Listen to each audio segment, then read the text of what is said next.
반갑습니다, 여러분. 오늘 영상에서는 최근 코스피 지수가 역대 최고가를 경신했음에도 불구하고 실물 경제 현장에서 대중이 체감하는 경기는 오히려 악화되고 있는 이 역설적인 상황을 거시경제 지표를 통해 분석해 보겠습니다. 주식시장의 지수가 사상 최고치를 돌파했다는 뉴스가 연일 보도되고 있지만 우리의 일상적인 소비 여력은 줄어들고 있으며 기업들의 체감 경기는 여전히 얼어붙어 있습니다. 우리는 이 현상을 기업의 본질적인 이익 창출 능력이 폭발적으로 성장한 결과로 오해해서는 안 됩니다. 현재의 자산 가격 상승은 한국, 미국, 중국 등 글로벌 주요 국가들의 광범위한 M2 통화량 팽창이 빚어낸 화폐 가치 하락의 착시 현상입니다. 오늘 이 시간에는 글로벌 유동성의 실체를 데이터로 파악하고 코스피 최고점의 딜레마를 분석하여 원화 가치 하락을 방어하기 위한 구조적인 자본 배치 전략을 논의해 보겠습니다. 가장 먼저 글로벌 경제의 기축 통화국인 미국의 통화량 데이터를 살펴보아야 합니다. M2 통화량은 현금 통화와 요구불 예금, 수시 입출식 저축성, 예금 등 시장에서 비교적 쉽게 유동할 수 있는 돈의 총량을 의미합니다. 미국은 팬데믹 이후 발생한 인플레이션을 제어하기 위해 금리를 인상하고 대차 대조표를 축소하는 양적 긴축을 진행해 왔습니다. 하지만 2026년 현재 미국 정부의 막대한 재정 적자와 누적된 39조 달러 규모의 국가 부채 이자 부담, 그리고 다방면의 지정학적 갈등에 대응하기 위한 방위비 지출 증가는 필연적으로 정부의 재정 지출 확대를 강제하고 있습니다. 세수입만으로 이 막대한 지출을 감당할 수 없는 미국 정부는 지속적으로 국채를 발행하여 자금을 조달하고 있으며 이는 시중은행 시스템을 거쳐 결과적으로 달러 통화량의 증가로 이어집니다. 금리가 높은 수준에 머물러 있음에도 불구하고 정부 차원의 막대한 재정 지출이 시장에 새로운 달러 유동성을 지속적으로 공급하고 있는 것입니다. 중국의 상황은 통화량 팽창이라는 측면에서 더욱 직관적이고 거대한 움직임을 보여주고 있습니다. 중국은 장기화된 부동산 시장의 침체와 내수 부진, 그리고 디플레이션 우려를 극복하기 위해 중앙은행인 인민은행을 주축으로 대규모 경기 부양책을 가동하고 있습니다. 지급준비율 인하를 통해 시중은행들이 대출할 수 있는 자금의 여력을 대폭 늘려주었으며 기준금리 성격의 대출 우대금리를 지속적으로 낮추어 시장에 막대한 위안화 유동성을 공급하고 있습니다. 침체된 증시를 부양하기 위해 국부펀드와 기관을 동원하여 주식을 매입하고 지방정부의 부채를 중앙정부가 떠안는 과정에서 수조 위안 규모의 새로운 돈이 시장에 풀려나가고 있습니다. 세계 2위의 경제대국인 중국이 자국의 경제 침체를 방어하기 위해 사실상의 양적 완화를 진행하면서 글로벌 금융시장에는 막대한 규모의 위안화 유동성이 더해지고 있습니다. 그렇다면 대한민국의 상황은 어떠한지 한국은행의 M2 통화량 데이터를 통해 짚어보겠습니다. 대중은 금리가 오르면 시중에 돈이 줄어들 것이라고 생각하지만 실제 데이터는 다른 궤적을 그립니다. 대한민국의 M2 통화량은 이미 4천조 원을 훌쩍 넘어 지속적으로 증가하고 있습니다. 높은 금리 환경 속에서도 주택담보대출을 비롯한 가계 부채의 규모는 줄어들지 않고 오히려 팽창했으며 기업들 역시 운영자금과 이자 상환을 위해 대출 규모를 늘리고 있습니다. 현대의 신용화폐 시스템에서 누군가 은행에서 대출을 받는 행위는 곧 새로운 화폐가 창조되는 것을 의미합니다. 여기에 정부의 예산 집행과 정책, 금융 공급이 더해지면서 실물 경제의 경제 성장률은 1%에서 2%대에 머물고 있음에도 불구하고 시중에 풀려있는 원화 통화량은 그보다 훨씬 가파른 속도로 증가해 왔습니다. 실질적인 부가가치 창출 속도보다 돈이 복사되는 속도가 더 빠른 구조가 고착화된 것입니다. 이러한 한미중 주요 3개국의 M2 통화량 팽창 데이터를 기반으로 코스피 지수의 사상 최고치 경신 현상을 해석해보면 시장을 바라보는 앵글이 완전히 달라지게 됩니다. 주식이나 부동산과 같은 자산의 가격은 본질적으로 자산의 내재 가치를 시중에 유통되는 화폐의 가치로 나눈 값입니다. 분자인 자산의 가치가 그대로이거나 심지어 조금 하락하더라도 분모인 화폐의 가치가 통화량 팽창으로 인해 크게 떨어지게 되면 가격표에 적히는 명목상의 숫자는 상승하게 됩니다. 코스피 지수가 역대 최고점을 돌파한 것은 대한민국에 상장된 모든 기업의 글로벌 경쟁력과 혁신성이 갑자기 폭발적으로 증가했기 때문이 아닙니다.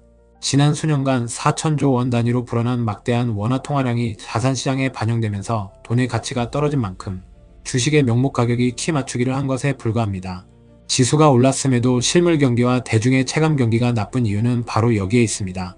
자산 가격표의 숫자는 커졌지만 그 돈으로 실제로 살 수 있는 물건과 서비스의 양, 즉 실질 구매력은 제자리 걸음을 하거나 오히려 후퇴했기 때문입니다.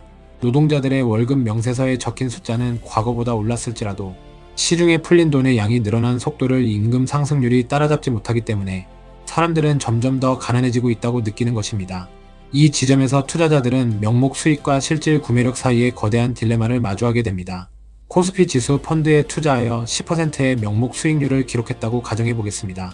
계좌의 숫자는 늘어났지만 같은 기간 동안 시중 통화량이 증가하여 생활, 물가와 핵심 자산의 가격이 15% 상승했다면 이 투자는 표면적으로는 수익을 냈지만 경제학적인 실질 구매력 관점에서는 5%의 확정적인 손실을 본 것입니다.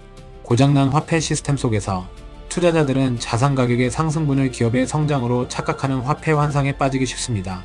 하지만 거시경제의 진실은 우리가 보유한 원화 현금의 구매력이 조용히 삭감되고 있으며 주식시장의 상승은 그 구매력 삭감을 일정 부분 보전해주는 기저효과에 지나지 않는다는 점을 말해줍니다. 더욱 깊이 고려해야 할 요소는 대한민국 경제가 가진 구조적인 한계와 원화 가치의 장기적인 하방 압력입니다. 한국은 기축통화국이 아니며 대외 의존도가 매우 높은 수출 중심 경제 구조를 가지고 있습니다. 인구 구조의 급격한 고령화와 생산 가능 인구의 감소는 단기적인 경제 성장률의 둔화를 예고하고 있으며 이는 국가의 기초 체력 약화로 이어집니다. 경제 성장 동력이 저하되는 상황에서 원화의 통화량만 계속 팽창하게 되면 글로벌 외환 시장에서 원화의 상대적 가치는 기축 통화인 달러 대비 하락할 수밖에 없습니다. 환율이 상승하여 원화 가치가 떨어지면 수입 물가가 치솟게 되고 이는 국내 인플레이션을 더욱 부추기는 악순환의 고리를 만듭니다. 이러한 거시경제 지표와 원화의 구조적 한계를 인지했다면 우리는 자본 배치 전략을 국내 자산에만 국한시키는 우물 안개구리식 투자에서 벗어나야 합니다. 코스피 시장 내의 특정 테마나 개별 기업의 호재에 베팅하여 원화 기준의 명목 수익률을 좇는 것은 가라앉고 있는 배 안에서 조금 더 높은 의자를 차지하기 위해 싸우는 것과 같습니다. 진정한 자본의 보존과 증식을 위해서는 통화량 팽창으로 인한 원화 가치 하락을 구조적으로 방어하고 글로벌 유동성의 흐름을 수익으로 흡수할 수 있는 포트폴리오의 다변화가 필수적입니다. 첫 번째 대안은 글로벌 기축 통화인 달러 자산, 그 중에서도 강력한 글로벌 독점력을 지닌 나스닥 우량 기업으로의 자본 이동입니다. 나스닥의 핵심 플랫폼 기업들은 전 세계 소비자를 대상으로 비즈니스를 영위하며 달러로 수익을 창출합니다. 이들 기업의 지분을 소유하는 것은 곧 원화 가치, 하락 리스크를 달러 자산으로 방어하는 환율 해지 효과를 기본적으로 제공합니다. 나아가 이 기업들은 전 세계적인 통화 팽창으로 인해 글로벌 인플레이션이 발생하더라도 이를 제품과 서비스 가격에 반영하여 마진을 유지할 수 있는 견고한 펀더멘털을 갖추고 있습니다. 한국의 통화량 증가뿐만 아니라 미국과 중국이 시장에 풀어놓는 막대한 글로벌 유동성이 결국 이들 독점, 기업의 매출과 이익으로 귀결되는 구조입니다. 두 번째 자본 배치 로직은 특정 국가의 중앙은행과 통화 정책으로부터 분리되어 글로벌 유동성을 기계적으로 흡수하는 비트코인의 전략적 편입입니다. 한미중 주요 국가들이 경기 부양과 정부 부채 상환을 위해 앞다투어 통화량을 팽창시키는 환경에서 발행량이 수학적으로 고정된 비트코인은 종이 화폐의 무한 팽창, 리스크를 객관적으로 측정하는 디지털 저울의 역할을 수행합니다. 코스피 지수의 상승이 원화 가치 하락의 결과물이듯 비트코인의 가격 상승은 달러와 위안화, 원화를 포함한 글로벌 명목 화폐 시스템 전체의 실질 구매력 하락을 반영하는 지표입니다. 각국의 기관 투자자들과 거대 자본이 자국 통화의 가치, 훼손을 방어하기 위해 국경 없는 자산인 비트코인으로 유동성을 이동시키고 있기 때문에 비트코인은 글로벌 통화 팽창의 수혜를 가장 직접적으로 받는 구조적 위치를 점하고 있습니다. 시청자 여러분, 경제뉴스에서 보도되는 코스피 최고점 돌파라는 명목상의 숫자에 환호하기 이전에 그 이면에 자리 잡고 있는 글로벌 M2 통화량의 기하급수적인 팽창과 현금 구매력의 하락이라는 거시경제의 진실을 직시해야 합니다. 돈의 가치가 하락하여 자산 가격이 오르는 착시 현상 속에서 우리의 자본을 지키는 방법은 데이터에 기반한 냉정한 자산 배분뿐입니다. 글로벌 유동성이 확대되고 원화 가치의 장기적 하락이 우려되는 현재의 매크로 환경에서 여러분은 투자 포트폴리오를 어떻게 구성하고 계십니까? 원화 기반의 국내 주식과 부동산에 집중하는 전통적인 방식을 고수하시겠습니까? 아니면 달러 기반의 글로벌 대형 기술주와 국가의 통제를 받지 않는 탈중앙화, 디지털 자산으로 자본을 분산하여 실질 구매력을 방어하시겠습니까? 여러분이 선택한 포트폴리오 다변화 전략과 그 기반이 되는 경제학적 논리를 댓글로 자유롭게 남겨주시기 바랍니다. 다른 분들의 의견과 비교해보며 거시경제를 읽는 시야를 한층 더 넓히시기를 권해드립니다. 오늘 준비한 데이터 기반의 거시경제 분석이 여러분의 흔들리지 않는 자본 배치 전략 수립에 유의미한 정보가 되셨기를 바라며 구독과 좋아요를 부탁드립니다.